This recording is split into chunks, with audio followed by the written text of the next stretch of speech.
We're not going to do that now. So, and what I want to just, and after that, we're going to do kind of our first short teaching, because of course we've been kind of teaching, sharing all through, but try and kind of introduce one flow of ideas that we're going to come back to. Let me just, just begin this particular piece. Can I say one thing? Please. Just in terms of the evening, we'll be finished sometime between 9 and 9:30. Just depends. Right. Mark will kind of wrap up. Not later than 9:30, because we're going to be really rigorous about times. People are tired. They've flown. We said 9:30 was the time, so we're not going to go over that time. Right. So everyone feel like they got a container. And we're a little bit rigorous when we're in the middle of teaching in terms of form. So when it's over, we'll just go, and we'll be back here first thing tomorrow, and we'll socialize at lunch, and we'll socialize at dinner. But at the end of the evening, we like to keep a tight container and not disperse our energy. So don't consider it rude. It's more about kind of maintaining a container. Okay? I guess you can, don't you consider it rude. But, I mean, you can, but we prefer you didn't. Anyway. But if you want to. Yeah.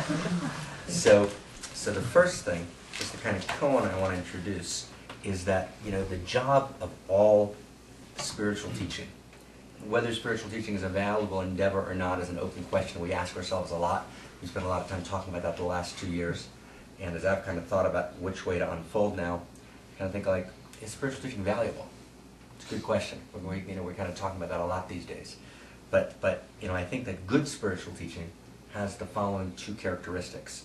It comforts the afflicted, and it afflicts the comfortable. And I think that's important, right? That is to say, right, a good sweep, a good deep experience, whether it's a kind of mind sweep or a heart opening or the creation of a sangha, the receiving of names, should always have two dimensions in it. It should comfort something, right? It should comfort some untransformed wound. And we'll talk a lot about that word, untransformed wound, as we move through the next couple of days. That's an important phrase, untransformed wound, and how that plays in the wounds of love. And also, it should afflict someplace that's comfortable, right? Remember that man who appears, and there were a number of mentions of church here. And, I take it that there's at least half of the people here who have some church backgrounds. And if you don't, you may have seen kind of the old Bill Cosby routine about Noah.